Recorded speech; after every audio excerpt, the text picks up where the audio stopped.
Hi hello ಎಲ್ಲರಿಗೂ ನಮಸ್ಕಾರ. ನನ್ನ ಕಾಲ್ಪನಿಕ ಕಥಾಲೋಕ ಯೂಟ್ಯೂಬ್ ಚಾನಲ್ಗೆ ಸ್ವಾಗತ. ಇನ್ನು ಯಾರೆಲ್ಲ ಸಬ್ಸ್ಕ್ರೈಬ್ ಆಗಿಲ್ವೋ ಬೇಗ ಸಬ್ಸ್ಕ್ರೈಬ್ ಆಗಿ, ಹಾಗೆ ಮುಂದಿನ ಅಪ್ಡೇಟ್ಸ್ ಗಳಿಗಾಗಿ ಬೆಲ್ ಐಕಾನ್ ಅನ್ನು ಒತ್ತುವುದು ಮರೆಯದು. ಒಂದ್ಸಲ ನಿನ್ನ ಹೊತ್ಕೊಂಡಾಗ ಭಾರ ಅನ್ಸಿಲ್ಲ. ಇವತ್ ಯಾಕೆ ಭಾರ ಅನಿಸ್ತಿದ್ಯಾ ನೀನು ವೈಫಿ? ನೀನ್ ಯೋಗ, ವ್ಯಾಯಾಮ, ವರ್ಕೌಟ್ ಯಾವುದೂ ಮಾಡಲ್ಲ ಅಲ್ವಾ? ನನ್ನ ಮದ್ವೆ ಆಗು, ಎಲ್ಲ ಹೇಳ್ಕೊಡ್ತೀನಿ ಎಂದು ಅವನದೇ ಲೋಕದಲ್ಲಿ ಮಾತಾಡುತ್ತಾ ತೇಲಾಡುತ್ತಾ ಬರುತ್ತಿದ್ದ. ಯಾರಾದ್ರೂ ನೋಡಿದ್ರೆ ಏನ್ ಗತಿ? ಬಿಡಿ ಲಕ್ಕಿ, ಮೊದ್ಲು ನಂಗೆ ಮದ್ವೆ ಮಾಡೋಕೆ ಎಂದು ಏನೋ ಹೇಳಲು ಹೊರಟವಳು ಏನು ಹೇಳದೆ ಮಾತು ನುಂಗಿದಳು. ಅವಳು ಆಡಬೇಕಿದ್ದ ಮಾತಿನ ಬಗ್ಗೆ ಏನೂ ಕೇಳದವ ನೋಡೋರು ಸಾವಿರ ಮಾತಾಡ್ತಾರೆ. ನಿನ್ ಬಗ್ಗೆ ತಿಳಿದವ್ರಿಗೆ ನೀನ್ ಏನು ಅಂತ ಗೊತ್ತಿದ್ರೆ ಸಾಕಲ್ವಾ ವೈಫೆ? ಸುಮ್ನೆ ಯಾಕೆ ತಲೆ ಕೆಡ್ಸ್ಕೋತ್ಯ ನೀನು? ನೀನೇನು ಅಂತ ಗೊತ್ತಿದ್ರೆ ನೋಡೋ ನೋಟ, ಆಡೋ ಮಾತು ಎಲ್ಲದ್ರಲ್ಲೂ ಮಿತಿ ಇರುತ್ತೆ. ಲಕ್ಕಿ ಯಾರಿಗೂ ಕ್ಯಾರೆ ಅನ್ನಲ್ಲ, ಯಾಕಂದ್ರೆ ಅವ್ರು ಯಾರು ನನ್ನ ಕೇರ್ ಮಾಡ್ಬೇಕಿಲ್ಲ. ನಾನು ನನ್ನ ಲೈಫ್ ಅಷ್ಟೇ, ನನ್ನ ಪ್ರಪಂಚ ಎನ್ನಲು. ಆದ್ರೆ ನಾವಿರೋದು ಸಮಾಜದಲ್ಲಿ ಲಕ್ಕಿ ಎಂದವಳ ನೋಡಿ ನಕ್ಕವ. ಹಾಗಿದ್ರೆ ನಿಮ್ಮ ಮನೆ ಬಿದ್ದಾಗ ಆ ಸಮಾಜ ಯಾಕೆ ನಿನ್ ಕೈ ಹಿಡಿಲಿಲ್ಲ ವೈಫಿ? ನಿಮ್ಮ ಮನೇಲಿ ಸಾಸಿವೆ ಖಾಲಿ ಆದ್ರೆ ಸಮಾಜ ತಂದ್ಕೊಡಲ್ಲ, ನೀನೇ ಸಂಪಾದನೆ ಮಾಡಿ ತಗೋಬೇಕು. ನೀನ್ ಸೋತ್ರೆ ನಗುವ ಸಮಾಜಕ್ಕೆ ನಿನ್ ಗೆಲುವು ಕಣ್ಣೂರಿ ತರುತ್ತೆ. ಇಂಥ ಸಮಾಜಕ್ಕೆ ಹೆದರೋದು ವೇಸ್ಟ್. ನೀನು ನಿನ್ಗಾಗಿ, ನಿನ್ನ ಆಸೆಗಳಿಗಾಗಿ ಬದುಕಿಲ್ಲ ಅಲ್ವಾ, ಅದಕ್ಕೆ ಗೊತ್ತಾಗಲ್ಲ ಎನ್ನಲು. ತನಗಾಗಿ ಬದುಕೋದು ಸ್ವಾರ್ಥ ಅಲ್ವಾ ಲಕ್ಕಿ ಎಂದಳು. ನಿಜ, ಯಾವಾಗ ತನ್ನವರು ಸ್ವಾರ್ಥರು ಅಂತ ಗೊತ್ತಾಗುತ್ತೆ ಆಗ ನಾವು ಮಹಾನ್ ಸ್ವಾರ್ಥಿ ಅಂತ ತೋರಿಸೋದು ತಪ್ಪಲ್ಲ.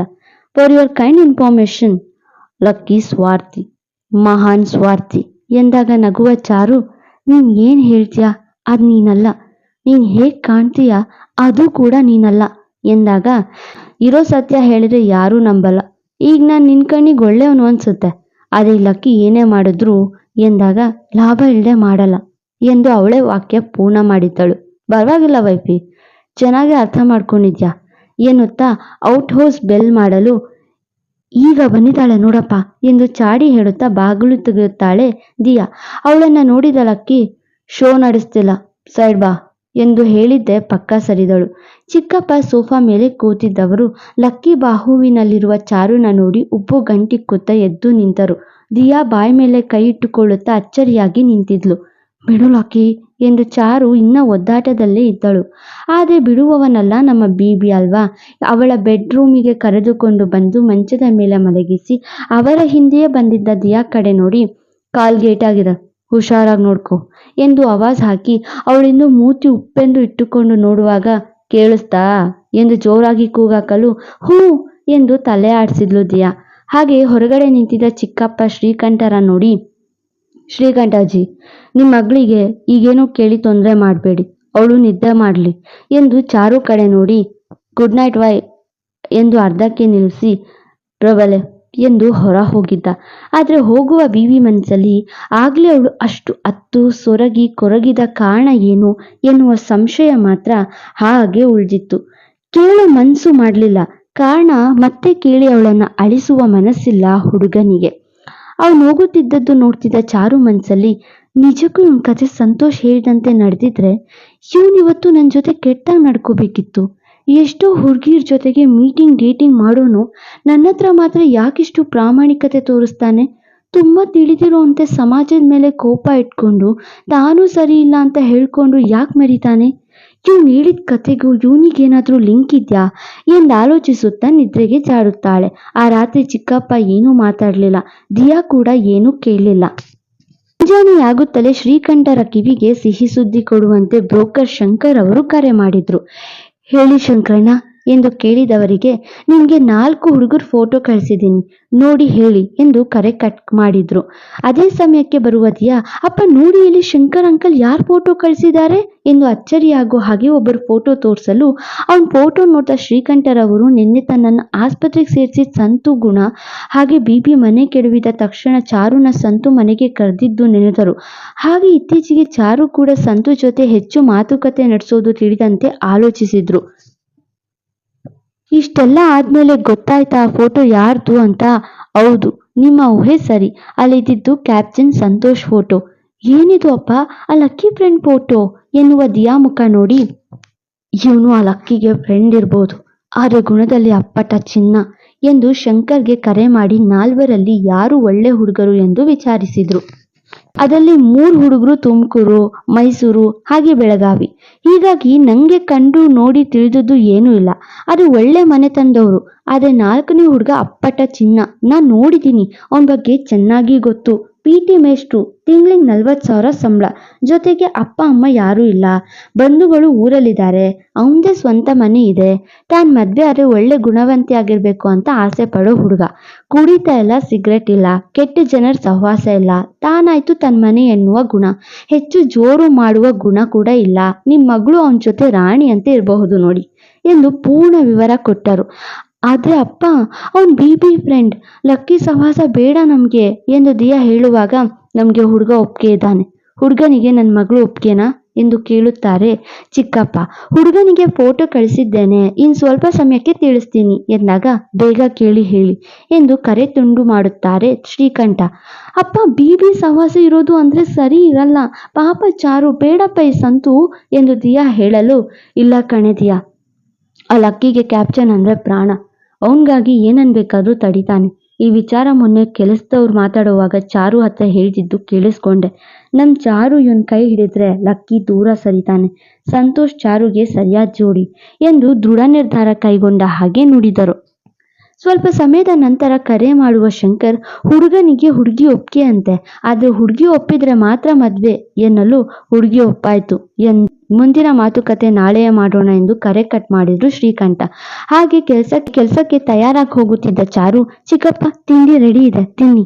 ಟ್ಯಾಬ್ಲೆಟ್ ರೆಡಿ ಇದೆ, ಹಾಕೊಳ್ಳಿ. ಮಧ್ಯಾಹ್ನ ಫೋನ್ ಮಾಡ್ತೀನಿ, ಊಟ ಮಾಡಿ, ಆರೋಗ್ಯ ನೋಡ್ಕೊಳ್ಳಿ ಎಂದು ದಿಯಾ ಕಡೆ ನೋಡಿ, ದಿಯಾ ಹುಷಾರು ಎನ್ನುತ್ತಾ ಇನ್ನೇನು ಹೊಸ್ತಿಲು ದಾಟ್ಬೇಕು, ನಿನ್ಗೆ ಹುಡುಗನನ್ನ ಹುಡುಕಾಯ್ತು ಎನ್ನುತ್ತಾರೆ ಶ್ರೀಕಂಠ. ಅವ್ರ ಮಾತಿಗೆ ಹಿಂದೆ ತಿರುಗುವ ಚಾರು, ಸರಿ ಚಿಕ್ಕಪ್ಪ, ನಾನು ಹೋಗಿ ಬರ್ತೀನಿ ಎಂದು ಮತ್ತೆ ಹೊರಡುವಾಗ, ಒಮ್ಮೆ ನೋಡು ಎಂದು ಫೋನ್ ತೋರಿಸಲು ಅದನ್ನ ನೋಡದ ಹುಡುಗಿ, ಕೊರಳು ಖಾಲಿ ಇದೆ, ನೀವು ಹೇಳಿದಂತೆ ತಾಳಿ ಕಟ್ಟಿಸ್ಕೊಳ್ಳುವೆ ಎಂದು ಹೊಸ್ತಿಲು ದಾಟಿದಾಗ, ನೋಡೋಕೆ ಹುಡುಗ ಏನು ಹೊಸುಬ ಅಲ್ಲ, ನಿಂಗೆ ಗೊತ್ತಿರೋ ಹುಡುಗ, ನಿಂಗೆ ಸದ್ಯಕ್ಕೆ ಮಿತ್ರ, ಆ BBಗೆ ಮುಂದಾಗುವ ಶತ್ರು ಎಂದು ಒಗಟಾಗಿ ನುಡಿದ ದಿಯಾಳ ಮಾತಿಗೆ ಉಬ್ಬು ಒಟ್ಟುಗೂಡಿಸಿ ನೋಡುತ್ತಾಳೆ ಚಾರು. ಗೊತ್ತಾಗ್ಲಿಲ್ವಾ? ಕ್ಯಾಪ್ಟನ್ ಸಂತು, PT ಮೇಷ್ಟ್ರು ಎಂದು ನುಡಿದಾಗ ಕೇಳಿದ ಚಾರು ಕಣ್ಣಲ್ಲಿ ಒಂದು ರೀತಿಯ ಆಘಾತವೇ ಕಂಡಿತ್ತು. ಇತ್ತ ಶಂಕರ್ ಮನೆಯಲ್ಲಿ, ಥ್ಯಾಂಕ್ಸ್ ಅಂಕಲ್, ಕಡೆಗೂ ನಿಮ್ಮ ಸಹಕಾರದಿಂದ ನನಗೆ ನನ್ನ ಪ್ರೀತಿನ ಪಡೆಯೋಕೆ ಸಾಧ್ಯವಾಯಿತು ಎಂದು ಕೈ ಮುಗಿಯುತ್ತಾ ಕೂತಿದ್ದ ಸಂತು. ಅದರಲ್ಲಿ ಏನಿದೆ ಸಂತು, ನೀನು ತುಂಬಾ ಒಳ್ಳೆ ಹುಡುಗ. ನೀನು ನಿನ್ನೆ ನಮ್ಮ ಮನೆಗೆ ಬಂದು ಮದುವೆ ವಿಚಾರ ಹೇಳೋಕ್ಕೂ, ಈ ಹುಡುಗಿಯನ್ನ ನೀನು ನೋಡಿದ್ದೆ, ಇಷ್ಟಪಡ್ತಾ ಇದ್ದೆ ಅನ್ನೋಕ್ಕೂ ಒಂದೇ. ಆದರೆ ಎಲ್ಲವೂ ದೇವರ ಇಚ್ಛೆ. ಅದಕ್ಕೆ ಇಷ್ಟು ವರ್ಷ ಮದುವೆ ಬೇಡ ಎಂದಿರ ನೀನು ಮದುವೆ ಆಗೋಕ್ಕೆ ಮನಸ್ಸು ಮಾಡಿದ್ಯಾ. ಹುಡುಗಿ ಅಪ್ಪಟ ಬಂಗಾರ, ನೀನು ಅಪ್ಪಟ ಗುಣವಂತ, ನೀವಿಬ್ರು ಚೆನ್ನಾಗಿ ಸಂಸಾರ ಮಾಡ್ತೀರಾ ಎಂದು ಸಂತಸ ಪಟ್ಟರು ಶಂಕರ್. ಆದ್ರೆ ಅವ್ರಿಗೇನು ಗೊತ್ತು, ಈ ಹಸು ವೇಷಧಾರ ಎಲ್ಲವನ್ನು ಮುಂಚೆಯೇ ಪ್ಲಾನ್ ಮಾಡಿ ಬಂದಿದ್ದ ಅಂತ. ನಿಜ ಅಂಕಲ್, ಚಾರು ನನ್ನವಳು. ಈ ಸಮಯನ ಉಪಯೋಗಿಸ್ಕೊಂಡು ನಾನು ಬೇಕು ಅಂತಾನೆ ನಿಮ್ಮ ಮನೆಗೆ ಬಂದೆ. ಇವಳು ಫೋಟೋ ನೋಡಿ ಓಕೆ ಮಾಡಿದೆ. ಈ ತಿಂಗಳ ಕೊನೆಯಲ್ಲಿ ಮದುವೆ. ಇಲ್ಲಿ ಚಾರು ಕೈ ಹಿಡಿಯೋ ಹುಡುಗ ನಾನೇ.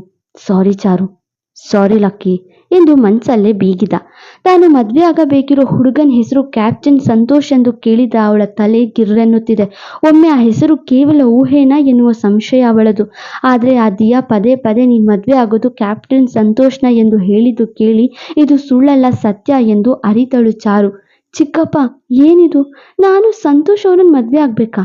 ಏನ್ ಹೇಳ್ತಿದ್ದೀರಾ? ನಾನು ಸಂತೋಷ್ ಅವರನ್ನ ಮದುವೆ ಆದರೆ ಲಕ್ಕಿ ಮತ್ತೆ ಸಂತೋಷ್ ಅವ್ರ ಮಧ್ಯೆ ಜಗಳ ಶುರುವಾದ್ರೂ ಆಗ್ಬೋದು. ಅದರಲ್ಲೂ ನನ್ನನ್ನು ದ್ವೇಷ ಮಾಡೋ ಲಕ್ಕಿ ನನ್ನ ಮದುವೆ ಆಗೋ ಸಂತೋಷ್ ಅವರನ್ನ ಕೂಡ ದ್ವೇಷಿಸೋದಿಲ್ವಾ? ಪ್ಲೀಸ್ ಚಿಕ್ಕಪ್ಪ, ಈ ಸಂತೋಷ್ ಅವರನ್ನ ಮಾತ್ರ ಮದುವೆ ಆಗು ಅಂತ ಹೇಳ್ಬೇಡಿ ಎಂದು ಕೇಳ್ಕೊಂಡ್ಲು. ಆದರೆ ಅವರ ಲೆಕ್ಕಾಚಾರ ಅದಾಗಲೇ ಹಾಕ್ಲಾಗಿತ್ತು ಅಲ್ವಾ. ಹೀಗಾಗಿ ಅವರು ಹೆಚ್ಚು ಮಾತಾಡದೆ, ನಾನು ಯಾರನ್ನು ನೋಡಿ ಮದುವೆ ಆಗು ಅಂದರೆ ಅವ್ರ ಮುಂದೆ ನಿಂತು ಮದುವೆ ಆಗ್ತೀನಿ, ಕೊರಳು ಕೊಡ್ತೀನಿ ಅಂದಲ್ವಾ, ಈಗೇನಾಯ್ತು ಎಂದು ಪ್ರಶ್ನಿಸಲು ಅವಳಿಗೆ ಇನ್ನಷ್ಟು ಬೇಸರವಾಯಿತು. ಚಿಕ್ಕಪ್ಪ, ಆದರೆ ಸಂತೋಷ್ ಅವರು ಎಂದು ಮಾತು ಶುರು ಮಾಡಲು, ಒಂದ್ ಹೇಳು, ನೀನ್ ಮದುವೆ ವಿಚಾರದಲ್ಲಿ ಬೇರೆ ಯಾರನ್ನಾದ್ರೂ ಮದುವೆ ಆಗೋ ಮನಸ್ಸು ಮಾಡಿದ್ಯಾ? ನೇರವಾಗಿ ಕೇಳಿದ್ರು. ನಿನ್ನೆ ರಾತ್ರಿ ಲಕ್ಕಿ ಅವಳನ್ನ ತನ್ನ ಬಾಹುವಿನಲ್ಲಿ ಹೊತ್ತು ತಂದಿದ್ದು ನೋಡಿದ್ರು. ಹಾಗೆ ಲಕ್ಕಿ ಅವಳನ್ನ ಮೊನ್ನೆ ಹಿಡ್ದಿದ್ದ ರೀತಿ ಕಂಡವ್ರಿಗೆ ಈ ಅನುಮಾನ ಬಂದಿತ್ತು ಅಷ್ಟೇ. ಏನ್ ಚಿಕ್ಕಪ್ಪ ಈ ತರ ಕೇಳ್ತಾ ಇದ್ರ? ನಾನು ಯಾರನ್ನಾದ್ರೂ ಪ್ರೀತಿ ಮಾಡ್ತೀನ? ಮದ್ವೆ ಬಗ್ಗೆನೇ ಯೋಚಿಸಲ್ಲದ ನಾನು ಪ್ರೀತಿ ಬಗ್ಗೆ ಆಲೋಚನೆ ಮಾಡ್ತೀನ? ಯಾಕೆ ಮಾಡ್ತೀನಿ? ನಿಮ್ ಮನ್ಸಲ್ಲಿ ನನ್ನ ಮೇಲೆ ಯಾಕೆ ಸಂಶಯ ಬಂದಿದೆ ಚಿಕ್ಕಪ್ಪ? ಅಂತದ್ ನಾನೇನ್ ಮಾಡ್ದೆ? ಎಂದು ಕೇಳುತ್ತಿದ್ದವಳಿಗೆ ಕಾರಣ ಬೇಕಿತ್ತು. ಮುಂಚೆನೇ ಹೇಳಿದ್ದೀನಿ ತಾನೆ ಏನು ಹೇಳೋಕ್ಕಾಗಲ್ಲ ಅಂತ ಎಂದವರ ನೋಡಿ ತನ್ನ ಕಣ್ಣಿಂದ ಜಾರುತ್ತಿದ್ದ ಕಂಬನಿಯನ್ನ ಗಟ್ಟಿ ಮನಸ್ಸು ಮಾಡಿ ಹಿಡಿದಿಟ್ಟುಕೊಂಡಳು. ಸರಿ ಚಿಕ್ಕಪ್ಪ, ಆಯ್ತು. ನಿಮ್ಗೆ ನನ್ನ ಮೇಲೆ ಏನಾದರೂ ಸಂಶಯವಿದ್ರೆ ದಯವಿಟ್ಟು ಅದನ್ನ ನಂಬೇಡಿ. ನಾನು ನಿಮ್ಮ ಅಂಗಳದಲ್ಲಿ ಬೆಳೆದ ಹುಡುಗಿ, ದಾರಿ ತಪ್ಪೋದಿಲ್ಲ, ಮುಂದೇನು ತಪ್ಪಲ್ಲ, ಈಗಲೂ ತಪ್ಪಿಲ್ಲ ಎಂದು ಬ್ಯಾಗ್ ಹಿಡಿದು ಹೊಸ್ತಿಲು ದಾಟೋ ಹೊತ್ತಿಗೆ ನಾನು ಸಂತೋಷ್ ಜೊತೆ ಮದುವೆ ಮಾತಾಡ್ತೀನಿ ಎಂದವರಿಗೇನು ಹೇಳಬೇಕೋ ತಿಳಿಯದವಳು ನಿಮ್ಮಿಷ್ಟ ಎಂದು ಒಂದು ಕ್ಷಣವೂ ಅಲ್ಲಿ ನಿಲ್ಲದೆ ಹೊರ ನಡೆದಳು. ಇತ್ತ ಸಂತೋಷ್ಗೆ ಕರೆ ಮಾಡುವ ಶ್ರೀಕಂಠರವರು ಅವನೊಟ್ಟಿಗೆ ಮದುವೆ ಮಾತುಕತೆ ನಡೆಸಬೇಕಿದೆ ಎಂದು ಕೇಳಲು, ಚಾರುಗೆ ಒಪ್ಗೆನಾ ಅಂಕಲ್ ಎಂದು ಕೇಳುವವನ ಮನಸ್ಸಲ್ಲಿ ಗೊತ್ತು, ಅವಳು ಒಪ್ಪಿರೋದಿಲ್ಲವೆಂದು. ಹೌದಪ್ಪ ಎಂದರು. ಸಂಜೆ ರಾಯರ ದೇವಸ್ಥಾನದಲ್ಲಿ ಸಿಗೋಣ್ವಾ ಎಂದು ಕೇಳಿದಾಗ, ಖಂಡಿತ ಅಂಕಲ್ ಎಂದು ಫೋನ್ ಇಟ್ಟವ ಹುಚ್ಚನಂತೆ ಖುಷಿಯಾಗಿದ್ದ. ಚಾರು, ನೀನೊಮ್ಮೆ ಮದುವೆ ಆಗು, ನಿನ್ನನ್ನು ರಾಣಿಯಂತೆ ನಾನು ನೋಡ್ಕೋತೀನಿ. ಸಾರಿ ಚಾರು, ನೀನಂದ್ರೆ ನಂಗೆ ತುಂಬ ಇಷ್ಟ ಎಂದು ಮನಸ್ಸಲ್ಲೇ ಅವಳೊಟ್ಟಿಗೆ ಕನಸು ಕಂಡಿದ್ದ. ಆದರೆ ರಾಯರ ಇಚ್ಛೆ ಏನು ಅದೇ ನಡೆಯುತ್ತೆ ಎನ್ನುವ ಸತ್ಯ ಮರೆತು ಬಿಟ್ಟ ಸಂತು. ಲಕ್ಕಿ ತನಗೆ ಗೊತ್ತಿಲ್ಲದೆ ಅರ್ಧ ಸತ್ಯ ಕಥೆಯ ಮೂಲಕ ಹೇಳಿದ್ದಾನೆ. ಆ ಅಮಾಯಕ ಯಾರು ಅಂತ ನೀವೇ ಯೋಚಿಸಿ. ಇವತ್ತಿನ ಸಂಚಿಕೆ ಹೇಗಿತ್ತು?